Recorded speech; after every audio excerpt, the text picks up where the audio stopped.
Este portal mágico revela secretos de los elegidos que no conocías. Portal 777. Al decirlo, deja que la frase tome aire. Mágico, no aquí como un conjuro ni como receta esotérica, sino como metáfora. Hay momentos en la historia de una vida y en la historia de una comunidad fiel en que varias piezas del puzzle se alinean con una precisión que parece prodigiosa. Esa alineación, cuando ocurre, expone lo oculto, trae confirmación y restituye con justicia. A eso llamamos Portal 777. La sincronía divina que encuentra al que guardó silencio y trabajó en secreto.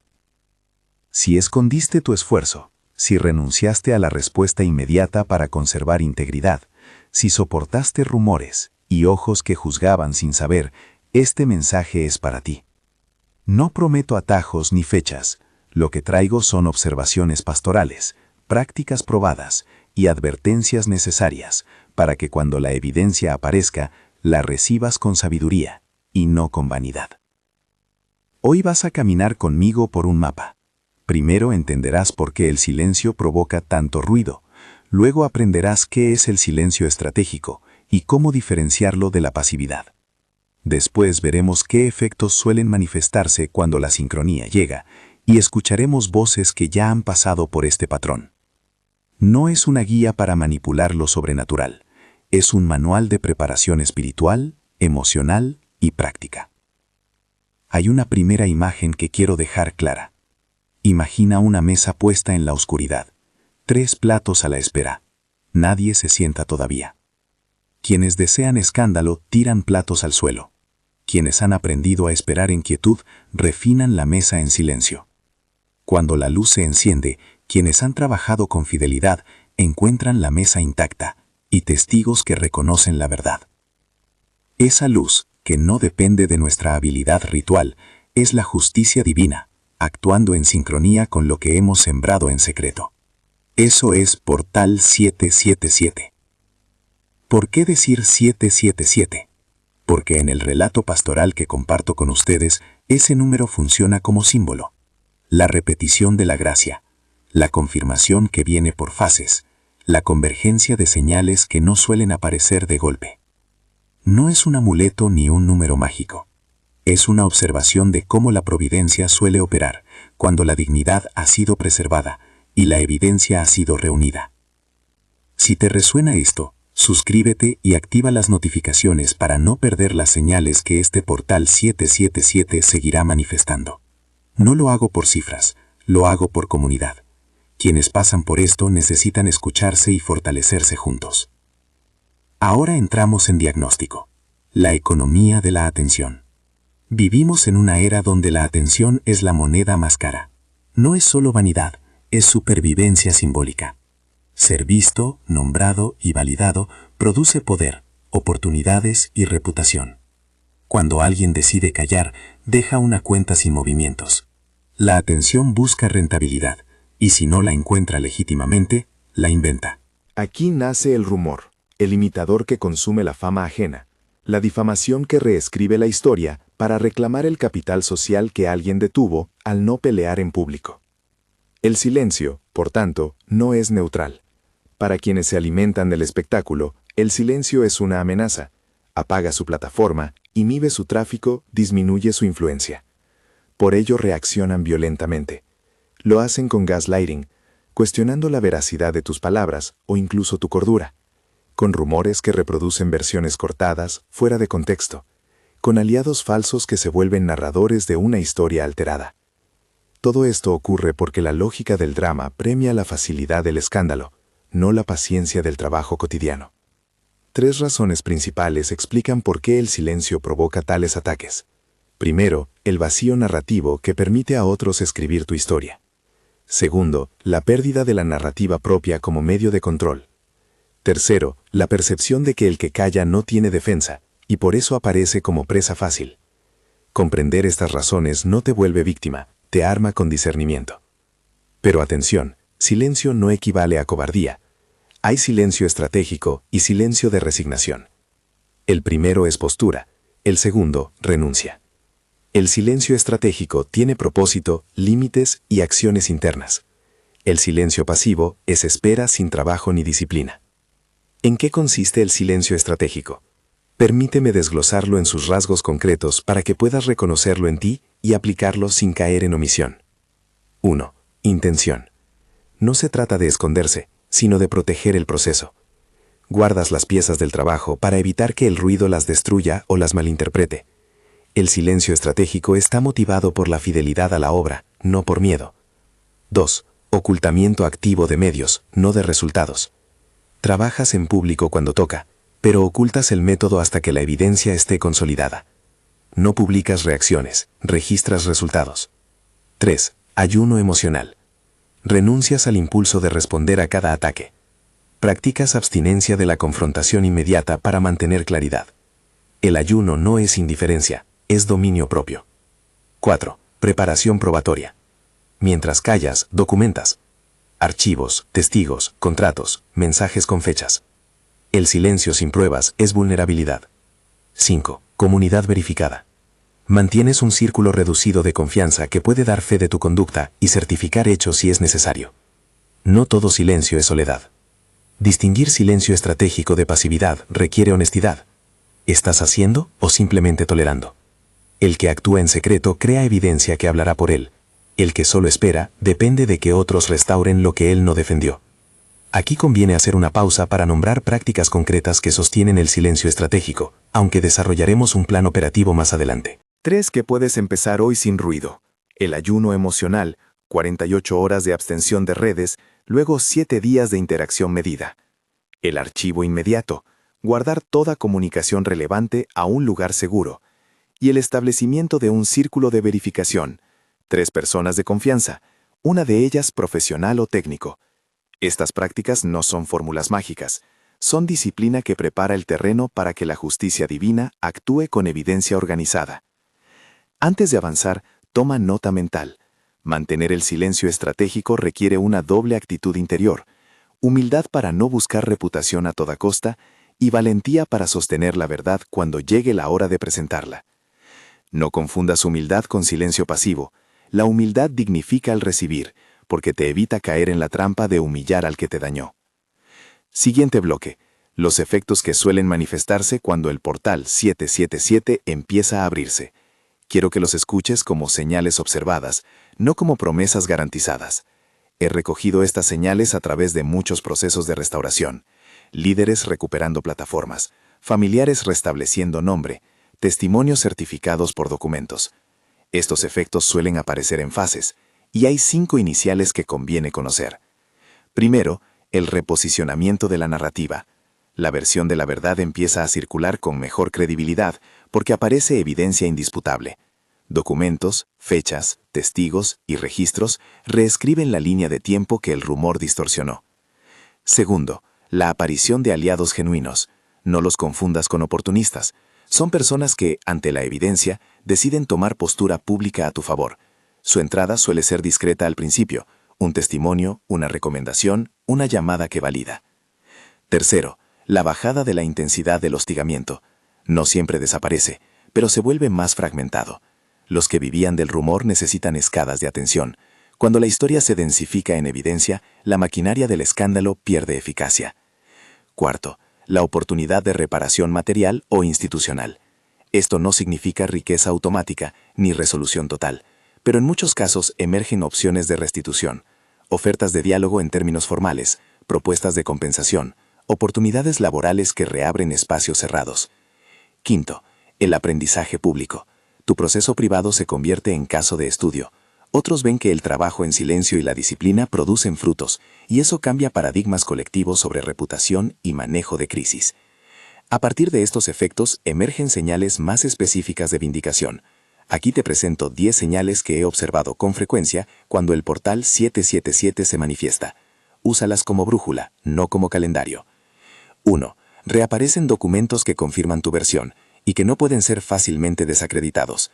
Correos fechados, contratos, registros legales, fotografías con metadatos. Su sola existencia hace más difícil sostener una narrativa alternativa. 2. Testigos independientes que antes callaban pasan a declarar en tu favor, sin buscar protagonismo. Su intervención no es teatral, es factual. 3. Un actor clave del conflicto cambia su discurso, deja silencios donde antes había ataques, y en algunos casos emite correcciones públicas. No lo tomes como venganza, es la rectificación que el proceso provoca. 4. Se abren canales institucionales de revisión, auditorías, comisiones internas, solicitudes de revisión formal. No siempre resultan en veredictos inmediatos, pero constituyen reconocimiento de que la situación merece escrutinio serio. 5. Oportunidades que habían cerrado vuelven a estar disponibles, ya sea empleo, contrato o acceso a espacios de influencia. Estas puertas no siempre se abren por ímpetu divino exclusivo, a menudo es la suma de evidencia y testimonio lo que las reabre. 6. La narrativa pública sufre una corrección en términos de tono. Los mensajes agresivos pierden el consenso social, y la gente empieza a cuestionar la facilidad con que se creyó una versión sin prueba. 7. Llegan propuestas de intermediación profesional, abogados, mediadores, líderes que ofrecen conversar con la seriedad que el asunto merece. Estas propuestas no garantizan resultados, pero sí profesionalizan la posibilidad de restitución. 8. Tu paz interior se estabiliza en medio del ruido exterior. No es tranquilidad automática, pero hay una resistencia inteligente al pánico. Esa estabilidad no es signo de indiferencia, sino de madurez espiritual. 9. Empezás a recibir reconocimiento por tu trabajo, no por el escándalo. Es decir, la atención que llega ahora se interesa por el fruto y no por la controversia. 10. Un sentimiento colectivo de reintegración. Personas que te habían marginado por miedo o desinformación, te reevalúan, y al menos en parte, te reincluyen en sus redes profesionales o comunitarias. Cada una de estas señales puede mostrarse en grados distintos. Algunas se combinan, otras tardan más.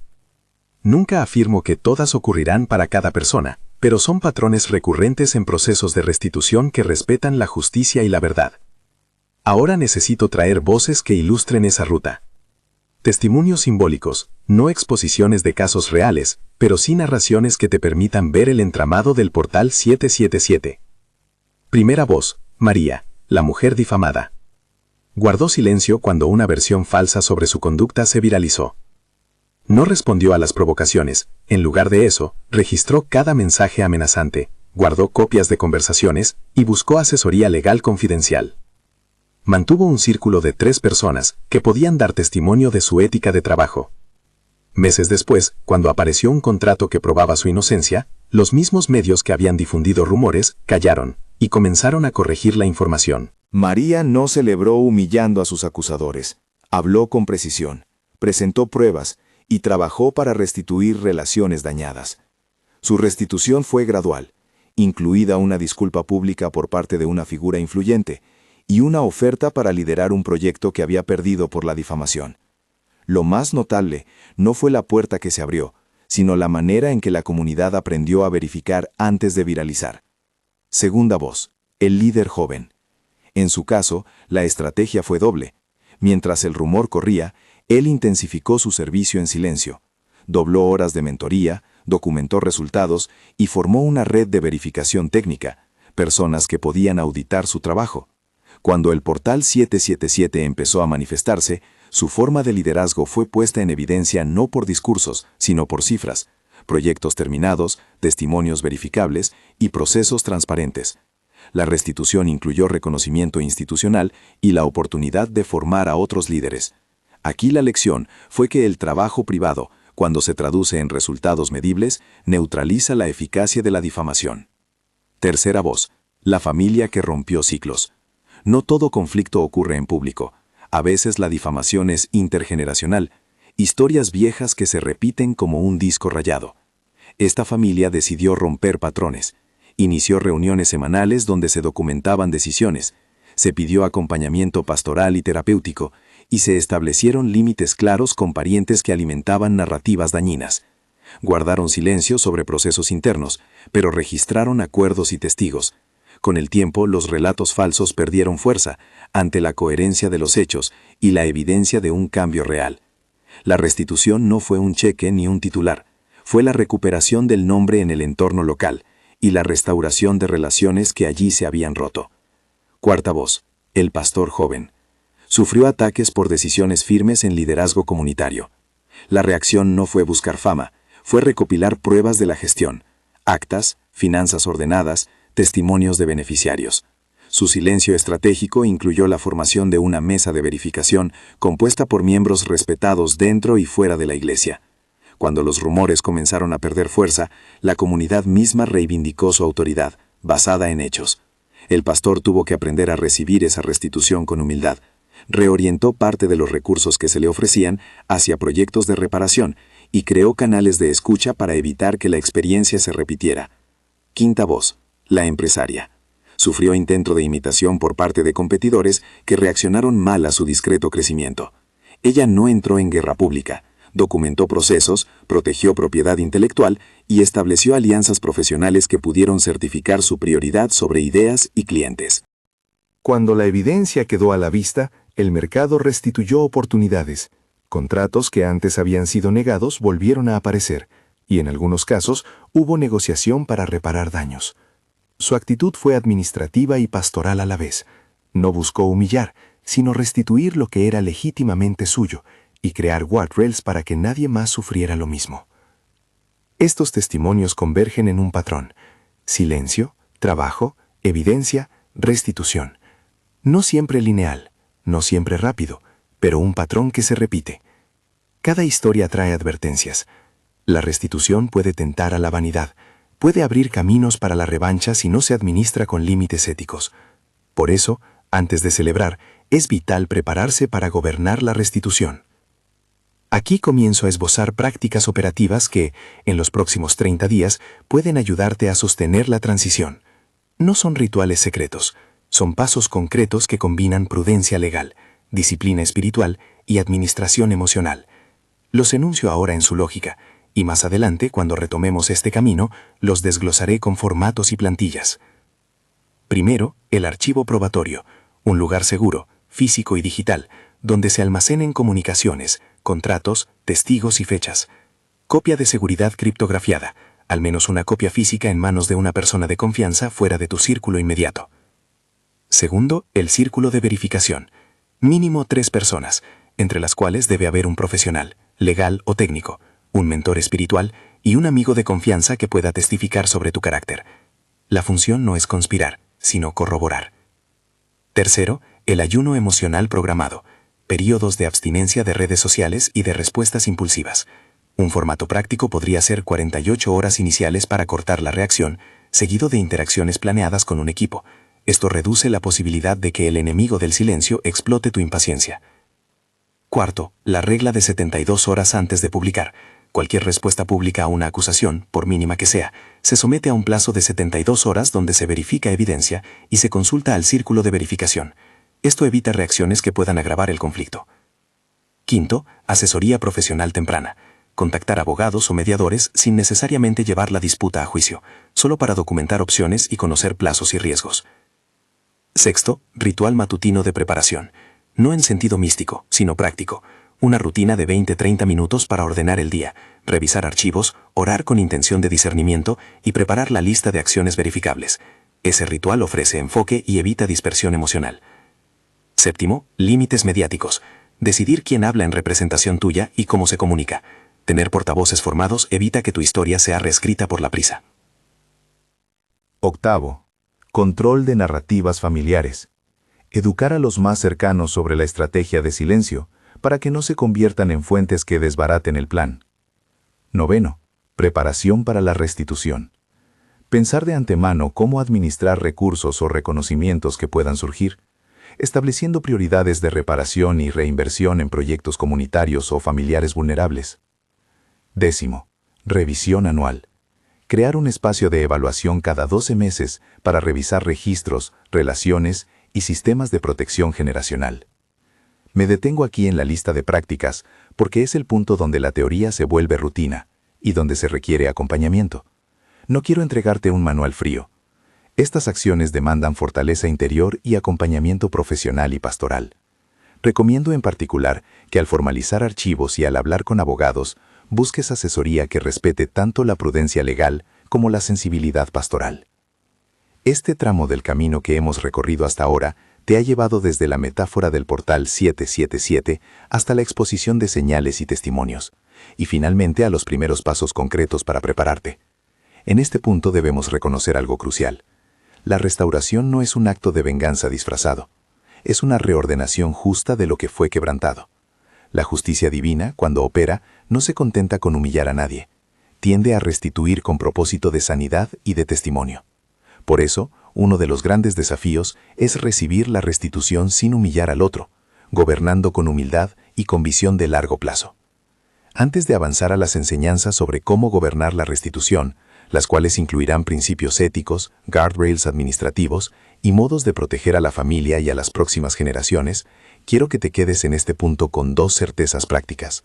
Has aprendido a reconocer la estrategia del silencio y tienes herramientas iniciales para sostenerla. Lo que sigue será aprender a convertir la evidencia en restauración sostenible, sin caer en la trampa del orgullo ni en la trampa de la venganza. Mientras te preparas, pregúntate, ¿dónde están mis archivos? ¿Quiénes integran mi círculo de verificación? ¿Qué límite mediático puedo establecer hoy? Estas preguntas no son retóricas, son el test inicial de si estás listo para el portal 777 cuando la sincronía llegue. En el próximo segmento, exploraremos con mayor profundidad las 10 enseñanzas sobre cómo recibir y administrar la restitución, no como un premio personal, sino como una responsabilidad pastoral de liderazgo que protege a los vulnerables y rompe patrones generacionales. Además de detallar un plan práctico de 30, 90 y 365 días que podrás adaptar a tu contexto. Antes de eso, quiero que consideres una última advertencia en esta parte. La restitución puede provocar reacciones inesperadas. Por eso la preparación práctica y la humildad son indispensables. Respira. Has empezado a mirar el mapa. El portal 777 no es un destello inmediato. Es una trayectoria que requiere disciplina, comunidad y sabiduría. Cuando volvamos a caminar, abriré contigo el capítulo de la gobernanza de la restitución y entraremos en plantillas concretas para los archivos, formatos para el círculo de verificación y protocolos de comunicación para las primeras 72 horas después de que la evidencia se haga pública. Mientras tanto, protege tu interior y estructura tu evidencia. La sincronía puede estar más cerca de lo que piensas. Has llegado hasta aquí con la disposición de quien quiere no solo ser reivindicado, sino hacerlo de forma que su vida y su entorno salgan sanados. Ahora entramos en la parte decisiva: cómo recibir la restitución sin ceder a la vanidad, cómo gobernarla con justicia y visión, y cómo convertir lo recuperado en legado para tu familia y tu comunidad. Estas son enseñanzas prácticas, no promesas, extraídas de experiencias pastorales y procesos que respetan la verdad y la ley. Úsalas como guía, no como fórmula infalible. Primera enseñanza: recibir con humildad y gratitud antes que con espectáculo.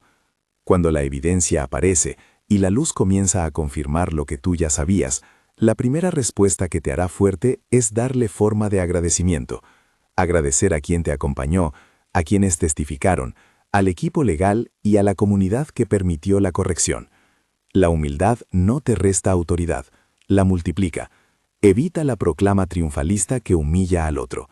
La restitución que honra a Dios y a las personas genera confianza y abre posibilidades de reconciliación cuando sea posible.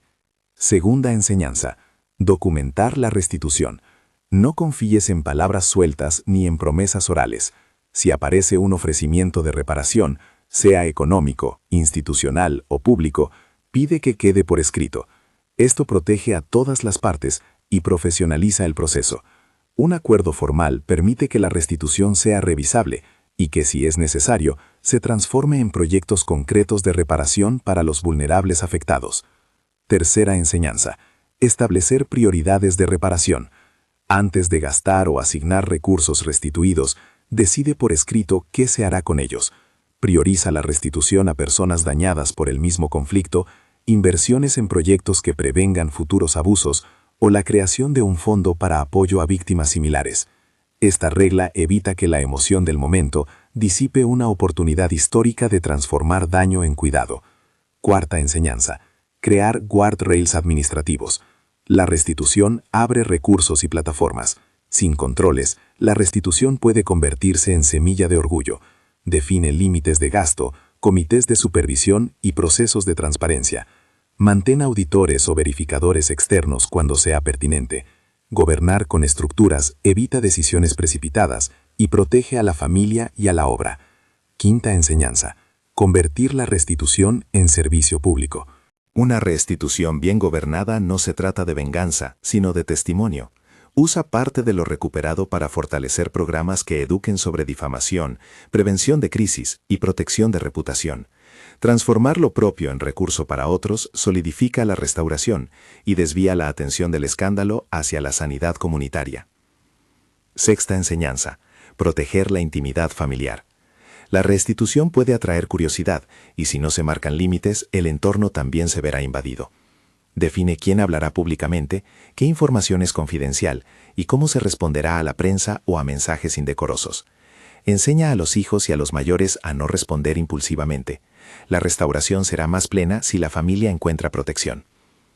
Séptima enseñanza: procurar asesoría profesional continua. No te conformes con un resultado emocional.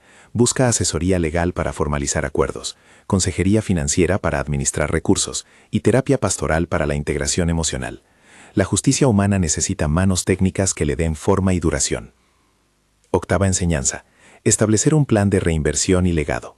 Determina cómo la restitución servirá para construir resiliencia, un fondo de emergencia, formación para la próxima generación, proyectos comunitarios que reduzcan vulnerabilidades futuras.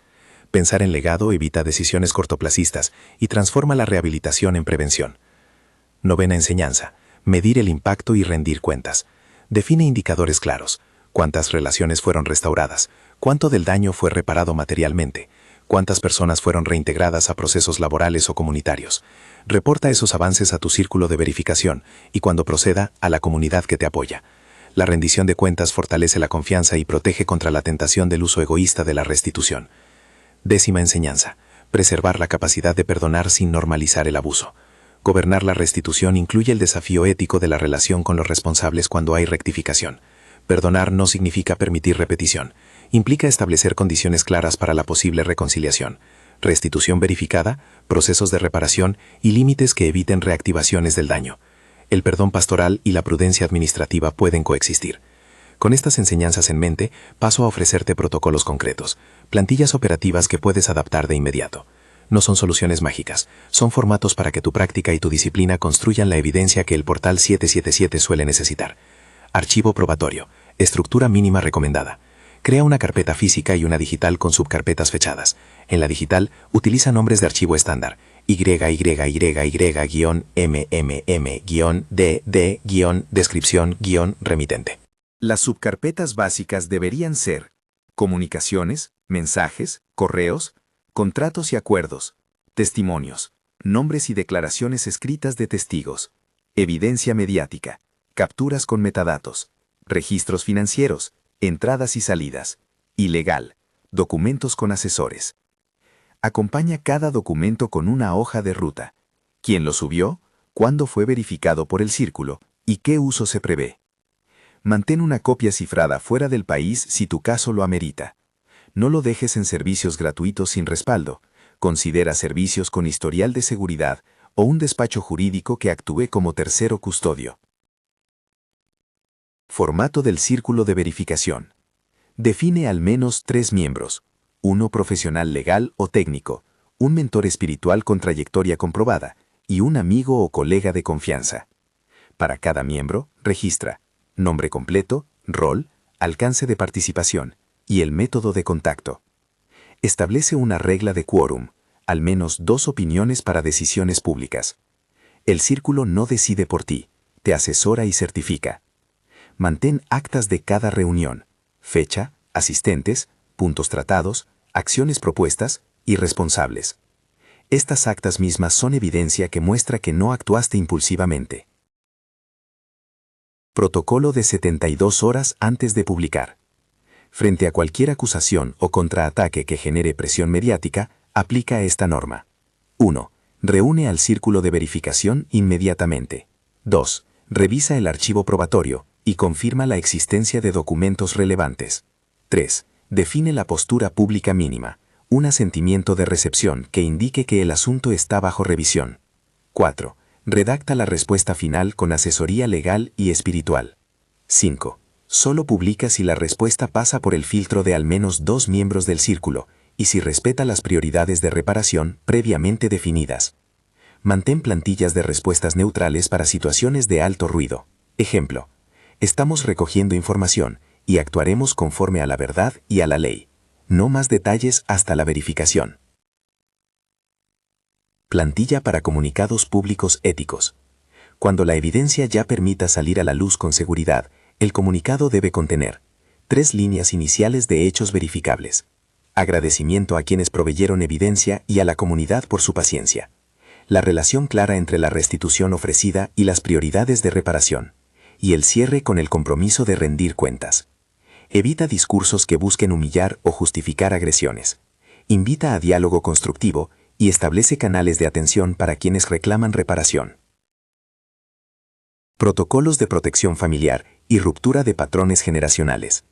Si el conflicto tiene raíz en narrativas antiguas o patrones familiares, estas son prácticas concretas.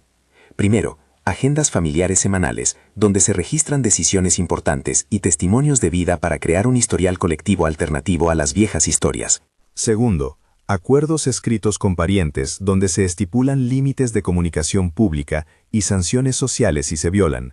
Por ejemplo, suspensión de privilegios en entornos familiares o comunitarios hasta que se presente disculpa y reparación.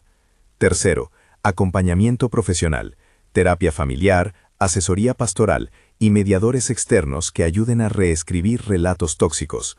Cuarto, planes de educación para los hijos, enseñarles cómo manejar redes y pruebas, cómo guardar documentación de su trabajo y cómo no responder a provocaciones. Quinto, testamentos y planes patrimoniales para blindar recursos de intentos futuros de desinformación o apropiación. Cómo manejar ofertas de reparación económica. Recibir dinero o compensación es delicado. Antes de aceptar, responde con 3 pasos. 1. Consulta legal para valorar la oferta y su alcance. 2. Presenta tu plan de prioridades de reparación y propone que una parte de la oferta se destine a reparar daños colaterales, damnificados directos, proyectos comunitarios. 3. Solicita que el acuerdo incluya cláusulas que impidan represalias y que establezcan cronogramas claros de pago y comprobación. Si la oferta viene sin reconocimiento público, considera pedir una carta que certifique la cesación de conductas difamatorias y un compromiso de no repetición. Todo esto debe quedar por escrito y custodiado por tu archivo probatorio. Guardrails personales. Cómo actuar en la primera semana de restitución. Mantén estas prácticas mínimas. No hagas declaraciones largas ni entrevistas emocionales. Nombra a tu círculo de verificación como portavoz para los asuntos técnicos. Registra todas las nuevas interacciones con la parte que ofrece restitución y pásalas por tu asesor legal. Evita decisiones financieras mayores en los primeros 30 días. Busca acompañamiento pastoral para trabajar el orgullo y la tentación de revancha. En lo emocional, invierte tiempo en reposo y en prácticas que te alineen con tus valores. Oración enfocada en discernimiento, lecturas que te enseñen humildad y reposo con personas que te conozcan profundamente. Plan de acción 30, 90, 365 días. Este es un hilo conductor que transforma la emergencia en un proceso sostenible. Primeros 30 días. Consolidación y protección. Día 1 a 3. Activa el círculo de verificación. Asegura el archivo probatorio y custodia copias. Día 4 a 7. Consulta con asesoría legal y financiera. Define prioridades de reparación básicas. Día 8 a 14. Comunica de forma medida a tu comunidad íntima el estado del proceso. Pide discreción. Día 15 a 21. Prepara el comunicado público si procede.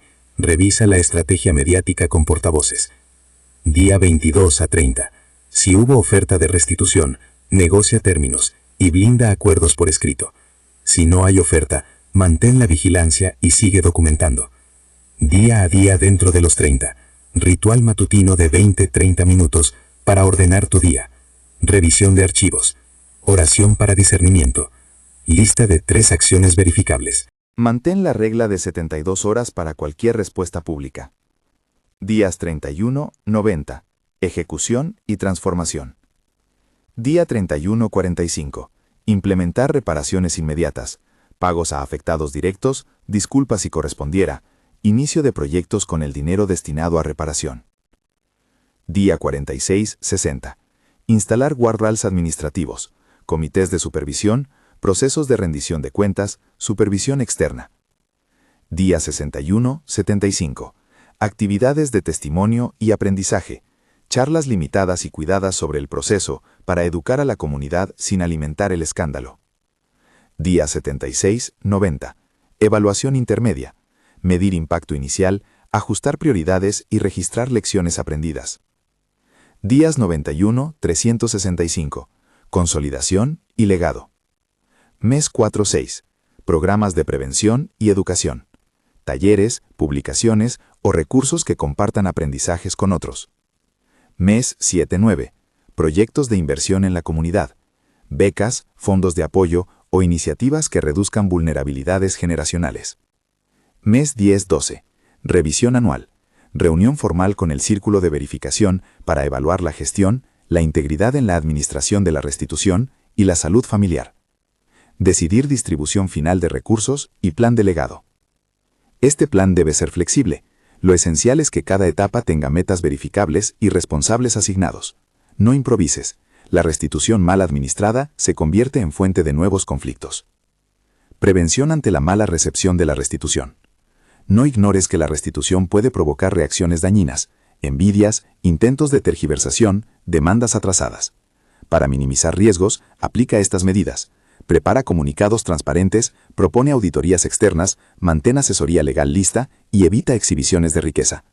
Si surgen demandas o reacciones legales, mantén la calma y recuerda que quien actúa con excesiva defensiva a menudo alimenta la narrativa contraria. ¿Cómo romper patrones generacionales a largo plazo? Define proyectos educativos para la familia, formación en ética digital, manejo de pruebas, finanzas transparentes y liderazgo responsable. Constituye una carta de valores familiar, firmada y archivada, que los futuros miembros lean al ingresar a los espacios de responsabilidad. Crea un fondo de prevención con porcentaje del ingreso familiar dedicado a asesoría legal y respaldo para crisis reputacionales. Finalmente, invierte en mentoría de jóvenes para que aprendan a administrar público y reputación, con servicio y no con espectáculo. Cuando la restitución toca tu puerta, es normal sentir miedo a equivocarte en la respuesta. Aquí van guardrails prácticas para el discernimiento.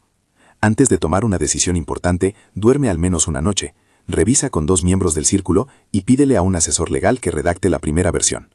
El tiempo no es enemigo, la prisa suele serlo. Algunos errores frecuentes que debes evitar. Responder con furia en redes, aceptar ofertas sin contrato, creer que la restitución borra el daño emocional sin acompañamiento terapéutico, usar lo recuperado para castigar a terceros, o convertirse en figura mediática que reproduce lógicas de espectáculo. Estos errores revierten la gracia de la restitución en fuente de nueva vulnerabilidad. Casos prácticos. ¿Cómo responder a 3 escenarios comunes? Escenario A. Aparece un documento público que confirma tu inocencia y solicita reparación. Respuesta recomendada. Activar el círculo, asegurar copias del documento, emitir un comunicado breve de hechos y agradecer a testigos, solicitar asesoría legal para formalizar acuerdos y antes de aceptar cualquier compensación, presentar tu plan de prioridades de reparación. Escenario B. Los medios piden entrevistas urgentes para aclarar el asunto. Respuesta recomendada. Designa a un portavoz del círculo. Contesta con una nota neutral que indica que el asunto está bajo revisión y que dará seguimiento cuando haya declaraciones verificables. Ofrece en su lugar una entrevista más adelante en condiciones acordadas. Escenario C. Oferta económica sin reconocimiento público. Respuesta recomendada. Solicita que la oferta incluya cláusulas de reconocimiento, o si no es posible, pide que parte de la oferta se destine a proyectos comunitarios, y custodiar el acuerdo por escrito. No aceptes dinero sin asesoría legal y sin considerar prioridades de reparación. Recomendaciones para líderes y pastores que deberán acompañar a otros en este proceso. Si eres líder de una comunidad, establece un protocolo estándar, un registro de incidentes, una línea directa para denunciar difamación, un equipo de verificación y contactos de asesoría legal pastoral. Forma a tu liderazgo para que reconozca la diferencia entre silencio estratégico y pasividad, y para que ofrezca custodia a quienes están siendo difamados. Recuerda, Tu papel no es tomar el caso para convertirlo en espectáculo, sino acompañar con prudencia y verdad. Advertencias teológicas y pastorales. Mantén siempre el horizonte de justicia divina, sin convertirlo en una expectativa de control absoluto. Habla de vindicación en términos de observación pastoral. Hemos visto en muchas historias cómo la verdad se manifiesta cuando la evidencia se organiza, no como promesa automática. Rechaza narrativas que sugieran que la providencia funciona como una ley mecánica. La sincronía espiritual es misterio que convive con la vida humana y con la acción responsable. Finalmente, algunas prácticas contemplativas que sostienen la disciplina ética en todo el proceso. Propongo 3 ejercicios sencillos para integrar la experiencia. 1. Diario de integridad. Cada noche anota una decisión importante que tomaste durante el día y evalúa si estuvo guiada por humildad, prudencia y servicio. Al mes, tendrás un mapa de tu crecimiento moral. 2. Espacio de devolución mensual. Reúne a tu círculo de verificación y dedica 60 minutos a recibir retroalimentación sobre la administración de la restitución. Anota correcciones y compromisos. 3. Acto público de reparación. Si la restitución lo permite, organiza un evento discreto donde se presente un informe con medidas de reparación y proyectos de prevención. Esto transforma la experiencia privada en aprendizaje comunitario, sin alimentar el escándalo. He hablado largo y con detalle porque la restitución bien manejada no solo restituye lo perdido, instituye nuevas prácticas que protegen a las próximas generaciones. Por eso la última parte de este camino se ocupa menos de celebrar la luz y más de construir la mesa donde otros podrán sentarse. Gobernar con justicia implica dar ejemplo. Antes de cerrar, quiero dejarte con un mandato pastoral. Cuando la sincronía llegue y la evidencia brille, no te apresures ni te escondas. Acoge la oportunidad con disciplina. Presérvala, escríbela, protégela y conviértela en servicio. El portal 777, que es metáfora de una sincronía divina que revela lo oculto, encuentra al que guardó silencio porque trabajó con fidelidad. No es mérito de espectáculo, es fruto de constancia, comunidad y verdad. Te propongo 3 compromisos prácticos para los próximos 30 días, resumiendo lo esencial. 1. Completa y respalda tu archivo probatorio. 2. Formaliza tu círculo de verificación con actas y roles. 3. Establece la regla de 72 horas para cualquier respuesta pública. Esas 3 acciones son el mínimo prudente para estar listo cuando la sincronía toque la puerta. Cierro con una bendición y un mandato. Que la paz que preservaste en silencio crezca en ti como autoridad humilde. Que la restitución que pueda venir sea instrumento de sanidad y no de humillación. Que gobiernes con sabiduría, protejas a los vulnerables y conviertas lo restaurado en legado para tu familia y tu comunidad. Mantente firme en la disciplina, rodeado de testigos fieles, y recuerda que la justicia divina suele operar en sincronía con la evidencia organizada y con la integridad sostenida en el tiempo. Si este mensaje te ha encontrado y resonó en tu vida, comparte esta palabra con otro elegido y deja 77 en los comentarios para que la comunidad sepa que estás en este camino.